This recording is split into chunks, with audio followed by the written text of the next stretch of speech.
नमस्कार। अखंड भारत से इंडिया सीरीज में आपका स्वागत है। इस the chronology of Indian kingdoms सतयुग से 20वीं शताब्दी सी की सीरीज में हम जानेंगे सतयुग से आज के इंडिया तक के साम्राज्यों का सफर। साथ ही हम जानेंगे इन साम्राज्यों की कुछ खास बातें और उनके समय में होने वाली कुछ महत्वपूर्ण घटनाएं और निर्माण। इस सीरीज का ये 41वां चैप्टर है। इसमें हम 1496 सी से 1508 सी के साम्राज्यों के विषय में जानेंगे। यह कालखंड कोल्लम में पुर्तगाली भारत की स्थापना के लिए जाना जाता है। तो चलिए शुरू करते हैं आज का यह चैप्टर। इस सीरीज में बताई जानकारी और चित्र विभिन्न किताबों व वेबसाइट से एकत्रित करी गई हैं। इन सभी का सत्यापन हर पृष्ठ के नीचे दिए गए विवरण से किया जा सकता है। इसको बनाने में जो जानकारी और चित्र दिखाए गए हैं, हम उन सभी पुस्तक व वेबसाइट के लेखक और प्रकाशकों को इसके लिए पूरा श्रेय देते हैं व उनका आभार और हार्दिक धन्यवाद करते हैं। दसपल्ला रियासत 1498 सी से 1948 सी तक रहा। वहां की राजधानी उड़ीसा में कुंजाबनगढ़ थी। नारायण भंज यहां के पहले राजा थे और किशोर चंद्र देव भंज अंतिम राजा थे। यहां के राजा भारतीय उपाद्वीप मूल के निवासी थे, हिंदू धर्म को मानते थे। वह ब्रिटिश भारत की एक रियासत थे। दसपल्ला रियासत के पहले बौद्ध रियासत आया था।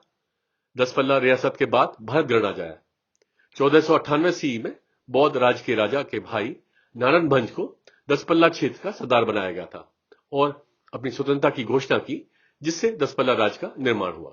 1948 सी में इंस्ट्रूमेंट ऑफ एक्सेशन पर हस्ताक्षर कर वह भारत गणराज में सम्मिलित हुए। किलाड़ी नायक साम्राज्य 1499 सी से 1763 सी तक रहा। वहां की राजधानी कर्नाटक में किलाड़ी, इक्केरी, बिदानूर और कवेलदुर्ग थी। चौदप्पा नायक यहां के पहले राजा थे और रानी वीरम्मा जी अंतिम। यहां के राजा भारतीय उपमहाद्वीप मूल के निवासी थे, हिंदू धर्म को मानते थे और कन्नड़ उनकी भाषा थी। किलाड़ी नायक साम्राज्य के पहले विजयनगर साम्राज्य और चोटा राजवंश आए थे। किलाड़ी नायक राजवंश के बाद मैसूर साम्राज्य और कूर्ग साम्राज्य आया था। विजयनगर साम्राज्य के पतन की अवधि के दौरान नायक राजवंशों का उदय हुआ। नायक मूल रूप से विजयनगर साम्राज्य के तहत सैन्य गवर्नर थे, जिन्होंने 1565 सी में तालीकोटा की लड़ाई के बाद स्वतंत्रता की घोषणा की।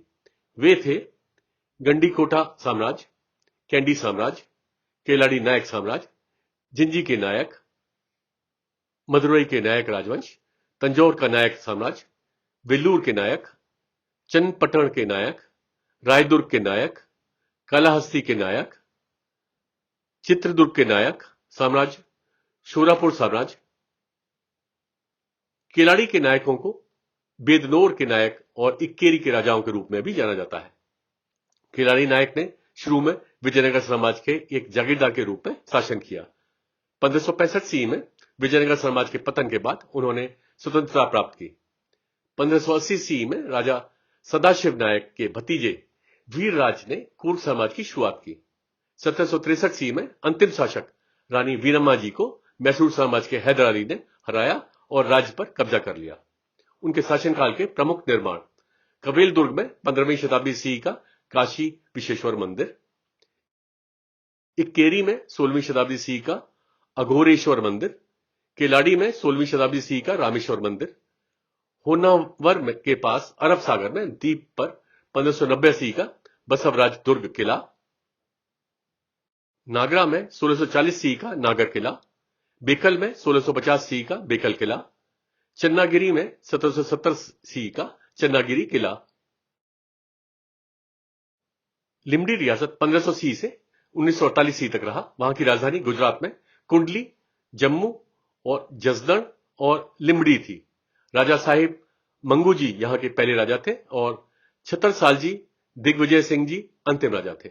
यहां के राजा भारतीय उपाद्वीप मूल के निवासी थे और हिंदू धर्म को मानते थे। वह ब्रिटिश भारत की एक रियासत थे।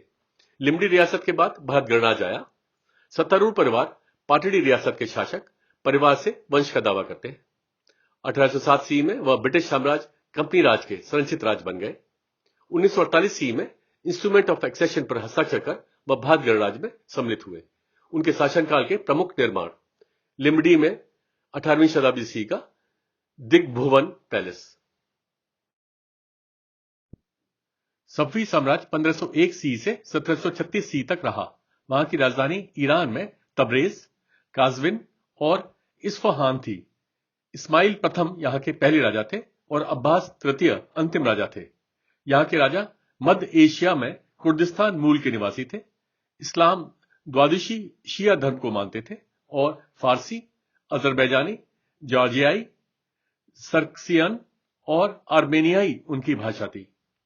सब्बी साम्राज्य के पहले तैमूर साम्राज्य, मेहरबानी राजवंश, अल क्यू युनलू, अफरासियाब राजवंश, शिरवंश राज्य, कारकिया राजवंश, माराशी राजवंश और बदू सपैनिड्स आए थे।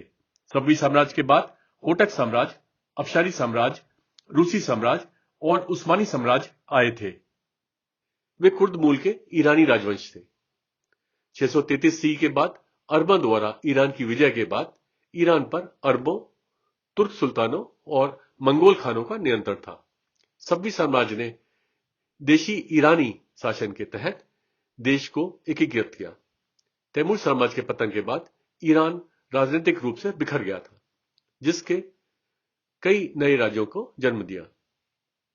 सब्बी साम्राज्य के संस्थापक इस्माइल प्रथम सफवी तरीका के शेख हैदर के पुत्र थे और इसके कुर्द संस्थापक सफी अद-दीन अर्दबिली के वंशज थे। शेख हैदर की हत्या 1488 सी में शिर वंश राज्य के राजा फारूक यासर द्वारा कर दी गई। 1500 सी में इस्माइल प्रथम ने अपने पिता शेखर हैदर की मौत का बदला लेने के लिए शिरवंश राज्य पर आक्रमण किया और इसके बाद इस्माइल प्रथम ने एक विजय अभियान चलाया और सफवी साम्राज्य के तहत पूरे ईरान को एकजुट कर दिया। 1540 सी में सूर साम्राज्य से कन्नौज की लड़ाई हारने के बाद मुगल साम्राज्य प्रथम बार के हुमायूं ने 1556 सी तक सब्बी साम्राज्य में शरण ली। 1544 सी में मुगल साम्राज्य के हुमायूं ने कृतज्ञता के प्रतीक के रूप में सब्बी साम्राज्य के शाह तहमास्प प्रथम को कोहिनूर हीरा भेंट किया था। 1547 सी में सब्बी साम्राज्य के तहमास्प प्रथम ने अहमदनगर सल्तनत के बुरहान निजाम शाह प्रथम को कोहिनूर हीरा भेंट किया। राज्यपाल के एक विश्वास पात्र और एक सैनिक नादर खान ने शासक शाह तहमास्प द्वितीय और बाद में उनके शिशु पुत्र सफवी साम्राज्य के अंतिम शासक अब्बास द्वितीय की हत्या कर दी और खुद को नादर शाह का नाम बदलकर शासक घोषित कर दिया और अफशारी साम्राज्य शुरू किया। उनका युद्ध और प्रशासन शैली। उनके संस्थापक इस्माइल प्रथम ने आधिकारिक धर्म के रूप में इस्लाम द्वादशी शिया की स्थापना की। उन्होंने तलवार के दम पर इस्लाम द्वादशी शिया धर्म को लागू किया, सुन्नी ब्रदरहुड को भंग कर दिया और नए लागू शियावाद का पालन करने से इनकार करने वाले किसी भी व्यक्ति को मार डाला गया। वे पहले सैन्य राजवंशों में से थे जो सफलता के साथ युद्ध में तोपों जैसे बारूद के हथियारों को सही मायने में लागू कर पाए। उनकी सेना आदिवासी इकाइयों से बनी थी, जिनमें से अधिकांश अनातोलिया और सीरिया के तुर्क थे और शेष कुर्द और चगताई थे। उन्होंने अधिकारियों को योग्यता के आधार पर नियुक्त किया, न कि जन्म के आधार पर। उनके शासनकाल के प्रमुख निर्माण। इस्फहान में 1597 सी का अली कापू पैलेस, इस्फहान में 1619 सी का शेख लोटफुल्ला मस्जिद, इस्फहान में 1629 सी का शाह मस्जिद। ओरछा रियासत 1501 सी से 1950 सी तक रहा। वहां की राजधानी मध्य प्रदेश में ओरछा, जिसे गढ़कुंदर कहते थे, और टीकमगढ़ थी। रुद्र प्रताप यहां के पहले राजा थे और वीर सिंह अंतिम राजा थे। यहां के राजा भारतीय उपद्वीप मूल के निवासी थे और हिंदू धर्म को मानते थे। वह ब्रिटिश भारत की एक रियासत थे। ओरछा रियासत के पहले गढ़ का गोंड साम्राज्य आया था। ओरछा रियासत के बाद दतिया रियासत, बंका पहाड़ी रियासत, धुरवई रियासत, टूड़ी फतेहपुर रियासत, खनियाधाना रियासत, मेहर रियासत, पालदेव रियासत और भारत गणराज्य आया था। उन्हें उड़छा, ओंछा और टीकमगढ़ के नाम से भी जाना जाता था। 1531 सी में संस्थापक शासक रुद्र प्रताप सिंह बुंदेल ने राजनीतिक रूप से अस्थिर वातावरण का लाभ उठाकर ओरछा राज्य की स्थापना की। 1570 सी में वे मुगल साम्राज्य की एक सहायक राज्य बन गए। 1618 सी में उन्होंने मथुरा में केशव देव मंदिर का पुनर्निर्माण किया, जिसे 1018 सी में गजनवी साम्राज्य के गजनी के महमूद द्वारा नष्ट कर दिया गया था। बाद में 16वीं शताब्दी सी में दिल्ली सल्तनत के सिकंदर लोदी राजवंश ने नष्ट कर दिया था। बाद में इस मंदिर को मुगल साम्राज्य के औरंगजेब ने 1670 ईस्वी में नष्ट कर दिया और इसके बाद ऊपर एक शाही ईदगाह मस्जिद का निर्माण किया गया। बाद में 1982 ईस्वी में शाही ईदगाह के निकट केशवदेव मंदिर का पुनर्निर्माण किया गया था और इसे कृष्ण जन्मस्थान मंदिर के नाम से जाना जाता है। 1812 ईस्वी में वह ब्रिटिश साम्राज्य कंपनी राज के संरक्षित राज बन गए। 1857 ईस्वी में राजा हबीर सिंह ने दतिया राज्य के साथ गठबंधन किया और झांसी राज्य पर आक्रमण किया। हालांकि वे झांसी राज्य की रानी लक्ष्मीबाई से हार गए थे। 1950 ईस्वी में इंस्ट्रूमेंट ऑफ एक्सेशन पर हस्ताक्षर कर वह भारत गणराज्य में सम्मिलित हुए। उनके शासनकाल के प्रमुख निर्माण दतिया में 1614 ईस्वी का दतिया पैलेस, ओरछा में 16वीं शताब्दी ईस्वी का ओरछा किला, ओरछा में 16वीं शताब्दी ईस्वी का चतुर्भुज मंदिर, ओरछा में 16वीं शताब्दी ईस्वी का राजा राम मंदिर, झांसी में 1613 ईस्वी का झांसी किला, 1618 ईस्वी में राजा वीर सिंह देव ने मथुरा में केशवदेव मंदिर का पुनर्निर्माण किया। बाद में इस मंदिर को मुगल साम्राज्य के औरंगजेब ने 1670 ईस्वी में नष्ट कर दिया और इसके बाद ऊपर एक शाही ईदगाह मस्जिद का निर्माण किया गया। बाद में 1982 ईस्वी में शाही ईदगाह के निकट केशवदेव मंदिर का पुनर्निर्माण किया गया था और इसे कृष्ण जन्मस्थान मंदिर के नाम से जाना जाता है। ओरछा में 1622 ईस्वी का लक्ष्मी नारायण मंदिर, ओरछा में 17वीं शताब्दी ईस्वी का जहांगीर महल, गोवर्धन पहाड़ी मथुरा में 1675 ईस्वी का कुसुम सरोवर, जनकपुर धाम नेपाल में 1910 ईस्वी का जानकी मंदिर, ओरछा में सावन भादो एयर कूलर। पुर्तगाली भारत 1503 ईस्वी से 1961 ईस्वी तक रहे। वहां की राजधानी केरल में कोच्चि, जिसे कोचीन कहते थे, गोवा में पुराना गोवा और पणजी, जिसे नोवा गोवा कहते थे, थी। डोम त्रिस्ताओ दा कूना यहां के पहले पुर्तगाली गवर्नर थे और मैनुअल एंटोनियो वास्लो ई सिल्वा अंतिम पुर्तगाली गवर्नर थे। यहां के राजा यूरोप मूल के निवासी थे, ईसाई धर्म को मानते थे और पुर्तगाली उनकी भाषा थी। पुर्तगाली भारत में पुर्तगाली गवर्नर यह थे। पुर्तगाली भारत के पहले बहमनी सल्तनत, गुजरात सल्तनत, बीजापुर सल्तनत, सुंदम रियासत और चोटा राजवंश आए थे। पुर्तगाली भारत के बाद मराठा साम्राज्य, ब्रिटिश साम्राज्य कंपनी राज, डच भारत और भारत गणराज आया था। उन्हें भारत का पुर्तगाली राज भी कहा जाता था। 1498 ईस्वी में वास्को डी गामा पहला पुर्तगाली कालीकट या कोझिकोड केरल पहुंचा। 1500 ईस्वी में कोचीन साम्राज्य के उन्नी राम कोयल प्रथम के शासनकाल के दौरान पुर्तगाली नौसैनिक commander Pedro Alvares Cabral Calicut से खदेड़ने के बाद कोची पहुंचे और उन्हें कोचीन में कारखाना बनाने की अनुमति दी गई।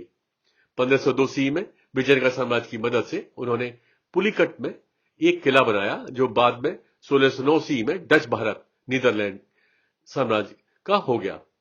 1503 ईस्वी में अफोंसो डी अल्बुकर्क ने भारत के अपने पहले अभियान में कैलिकट साम्राज्य के खिलाफ कई लड़ाई लड़ी और कोचीन साम्राज्य के राजा को अपने सिंहासन पर सुरक्षित रूप से स्थापित करने में सफल रहे। बदले में राजा ने उन्हें पुर्तगाली किले इमैनुअल के निर्माण और किल्लोन या कोल्लम के साथ व्यापारिक संबंध स्थापित करने की अनुमति दी। इस तरह पूर्वी पुर्तगाली साम्राज्य या पुर्तगाली भारत की नींव रखी। 1503 ईस्वी से 1663 ईस्वी तक कोच्चि पर कोचीन साम्राज्य के राजा के नाम से पुर्तगाली भारत ने शासन किया। 1506 ईस्वी में उन्होंने कन्नौर की लड़ाई में कालीकट साम्राज्य को हराया। 1509 ईस्वी में अफोंसो डी अल्बुकर्क पुर्तगाली भारत का वायसरॉय था। वह भारत में पुर्तगाली वायसरॉय में सबसे लोकप्रिय थे। उन्होंने भारतीयों और पुर्तगालियों के बीच विवाह को प्रोत्साहित किया। उसने भारत में पुर्तगाली भारत की राजधानी कोच्चि से गोवा स्थानांतरित कर दी। 1509 ईस्वी में उन्होंने दीव की लड़ाई के बाद गुजरात सल्तनत के दीव का अधिग्रहण किया। 1510 ईस्वी तक कोच्चि पुर्तगाली भारत की राजधानी बना रहा। 1510 ईस्वी में उन्होंने बीजापुर सल्तनत से पुराने गोवा शहर पर कब्जा कर लिया। 1513 सी में कालीकट के साम्राज्य और पुर्तगाली भारत ने पुर्तगालियों को इच्छा अनुसार के रूप में व्यापार करने और कैलीकट साम्राज्य में एक किला बनाने के लिए एक संधि पर हस्ताक्षर किए। कालीकट का किला कालीकट शहर के पास कल्लाई नदी के दाहिने किनारे पर बना है। 1522 सी में उन्होंने माइलापुर में खजाने को लूटा और कपालेश्वर मंदिर को नष्ट कर दिया। 1524 सी में वास्को डी गामा की कोचीन में मलेरिया से मृत्यु हो गई। उनके शरीर को पहले कोची के फोर्ट कोची में सेंट फ्रांसिस चर्च में दफनाया गया था और बाद में 1539 सी में पुर्तगाल ले जाया गया। 1534 सी में उन्होंने गुजरात सल्तनत से एलिफेंटा गुफाओं का अधिग्रहण किया। 1534 सी में गुजरात सल्तनत के साथ बेसिन की संधि पर हस्ताक्षर करने के बाद उन्होंने बाकेन या वसई शहर, साथ ही इसके क्षेत्र, द्वीप और समुद्र पर नियंत्रण प्राप्त किया गया। 1554 सी में बॉम्बे के 7 द्वीपों को पुर्तगाली यहूदी चिकित्सक और वनस्पति शास्त्री गार्सिया डी ओर्टा को पट्टे पर दिया गया था, जो पुर्तगाली इंक्विजिशन की न्यायिक जांच से बचने के लिए पुर्तगाल से भाग आए थे। द्वीप पर गार्सिया डी ओर्टा ने मनोर घर का निर्माण किया। 1535 सी में गुजरात सल्तनत के बहादुर शाह ने मुगल साम्राज्य के खिलाफ पुर्तगालियों के साथ एक रक्षात्मक गठबंधन किया और पुर्तगाली भारत को द्वीप किले का निर्माण करने और द्वीप पर एक गैरिसन यानी सैन्य दुर्ग बनाने की अनुमति दी। अपने पूर्व धर्मों का गुप्त रूप से अभ्यास करने के आरोपी नए धर्मांतरित ईसाइयों को दंडित करने के लिए 1536 सी में पुर्तगाल के राजा किंग जॉन तृतीय ने पुर्तगाली इंक्विजिशन कानून की स्थापना की। इसका उद्देश्य नए धर्मांतरित ईसाइयों को दंडित करना था, जिन पर अपने पूर्व धर्मों का गुप्त रूप से अभ्यास करने का आरोप था। पुर्तगाली धर्माधिकरण का प्रमुख लक्ष्य यहूदी धर्म से कैथोलिक धर्म में परिवर्तित हो गए लोग थे। भारत में पुर्तगाली धर्माधिकरण का विस्तार किया गया। सेंट फ्रांसिस जेवियर के रूप में सम्मानित फ्रांसिस जेवियर एक कैथोलिक मिशनरी और संत थे, जो सोसाइटी ऑफ जीसस के सह संस्थापक थे। उन्होंने भारत, मलयद्वीप और जापान में ईसाई धर्म की स्थापना में महत्वपूर्ण भूमिका निभाई। उन्होंने भारत में 1542 सी से 1552 सी तक 10 वर्षों तक काम किया, जिसे जेवरियन दशक कहा जाता है। गोवा इंक्विजिशन 1540 सी में शुरू हुआ और 1542 सी में सेंट फ्रांसिस जेवियर के आगमन के बाद सख्ती से लागू किया गया और 1812 सी में इसके उन्मूलन तक चला। पुर्तगाली शुरू में हिंदू धर्म के प्रति सहिष्णु थे, लेकिन उन्होंने पुर्तगाली धर्माधिकरण की स्थापना के बाद अपना रुख बदल दिया और हिंदुओं का उत्पीड़न शुरू हुआ। 1559 सी में पुर्तगाल के शाही न्यायिक आदेश के तहत कथित तौर पर अनाथ होने वाले हिंदू बच्चों को जेसुइट्स द्वारा जब्त कर ईसाई धर्म में परिवर्तित कर दिया जाता था। जेसुइट्स के एक मंदिर विध्वंस दस्ते का गठन किया गया था, जिसने 16वीं शताब्दी सी के पूर्व के मंदिरों को सक्रिय रूप से ध्वस्त कर दिया था। हिंदू मंदिरों की मूर्तियों को नष्ट कर दिया गया। मंदिरों के स्थलों और निर्माण सामग्री का उपयोग कर नए चर्चों के निर्माण के लिए उपयोग किया गया। 1567 सी में बर्देज में 300 मंदिरों को नष्ट कर दिया गया था। 1583 सी में इसोलना और कांकोलिम में हिंदू मंदिरों को नष्ट कर दिया गया था। दूसरी शताब्दी सी से 550 सी की निर्मित एलिफेंटा गुफा मंदिर की मूर्तियों को उनके द्वारा क्षतिग्रस्त कर दिया गया था। हिंदू विवाह की रस्मों, हिंदुओं द्वारा जनेऊ पहनने पर प्रतिबंध लगा दिया गया था। हिंदू पुरुषों को धोती पहनने की अनुमति नहीं थी और हिंदू महिलाओं को चोली पहनने की अनुमति नहीं थी। किसी को भी हिंदू उपनाम धारण करने की अनुमति नहीं थी। इसके परिणामस्वरूप हिंदू का ईसाई धर्म में जबरन धर्मांतरण होता रहा। 1570 सी में ईसाई धर्म अपनाने वाले हिंदुओं को 15 साल की अवधि के लिए भूमि कर से छूट दी गई थी। केवल पहले कुछ वर्षों में 4000 से अधिक लोगों को गिरफ्तार किया गया, जिनमें 121 लोगों को दांव पर लगाकर जिंदा जला दिया गया था। 1812 सी में धर्माधिकरण की समाप्ति के बाद गोवा न्यायिक जांच के अधिकांश अभिलेख नष्ट कर दिए गए। 1559 सी में उन्होंने गुजरात सल्तनत से दमन का अधिग्रहण किया। 1609 सी में वे डच भारत से हार गए, जिन्होंने उनसे पुलिकट पर कब्जा कर लिया। 1661 सी में इंग्लैंड ब्रिटिश साम्राज्य के राजा चार्ल्स द्वितीय का विवाह पुर्तगाली राजकुमारी ब्रागांजा की कैथरीन से संपन्न हुआ। इस विवाह में दहेज के रूप में पुर्तगाली राजा ने बॉम्बे, जिसे पहले मुंबई कहते थे, ब्रिटेन को दे दिया गया। 1663 सी में डच भारत ने उनसे फोर्ट कोचीन पर कब्जा कर लिया। इसके कारण पुर्तगालियों को पुर्तगाल और गोवा में वापसी हुई और इस प्रकार मालाबार क्षेत्र में पुर्तगाली वर्चस्व समाप्त हो गया। 1772 सी में मराठा साम्राज्य की नौसेना द्वारा पुर्तगाली भारत के युद्धपोत को हुए नुकसान के मुआवजे के रूप में 1779 सी में निष्पादित मैत्री संधि के आधार पर मराठा साम्राज्य ने पुर्तगाली भारत को 1783 सी में नगर हवेली का क्षेत्र प्रदान किया। संधि ने पुर्तगालियों को नगर हवेली के 72 गांवों से राजस्व एकत्र करने की अनुमति भी दी। 1785 सी में पुर्तगालियों ने दादरा को खरीद लिया और इसे पुर्तगाली भारत में मिला लिया। 1954 सी में दादरा और नगर हवेली पर भारत ने कब्जा कर लिया। 1961 सी में भारत ने गोवा, दमन और दीव पर आक्रमण किया, जिसके परिणाम स्वरूप भारत में पुर्तगाली भारत के राज्यपाल ने समर्पण के दस्तावेज पर हस्ताक्षर किए। इस तरह दादरा और नगर हवेली सहित सभी भारतीय क्षेत्रों पर पुर्तगाली शासन की समाप्ति हुई। पुर्तगाल में 1974 सी की कार्नेशन क्रांति, सैन्य तख्तापलट और एस्टाडो नोवो शासन की फांसीवादी पुर्तगाली सरकार के पतन के बाद पुर्तगाल ने भारत में पुर्तगाली क्षेत्र पर भारतीय नियंत्रण को मान्यता दी। उनके शासनकाल के प्रमुख निर्माण कन्नूर में 1505 सी का सेंट एंजेलो किला या कन्नूर किला, तंगसेरी में 1518 सी का सेंट थॉमस किला जो अब खंडर बन चुका है, चेन्नई में 1523 सी का Saint Thomas Cathedral Basilica Thomas the Apostle की कब्र पर बनाया गया था, जो यीशु के 12 प्रेरितों में से एक थे।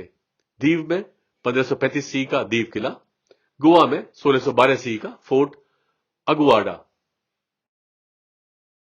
चेम्पा कसेरी साम्राज्य 1504 सी से 1750 सी तक रहा। वहां की राजधानी केरल में अंबालापुजा, जिसे पूर्व काडू कहते थे, थी। पुलिकल चेम्पा कसेरी यहां के पहले राजा थे। यहां के राजा भारतीय उपद्वीप मूल के निवासी थे और हिंदू धर्म को मानते थे।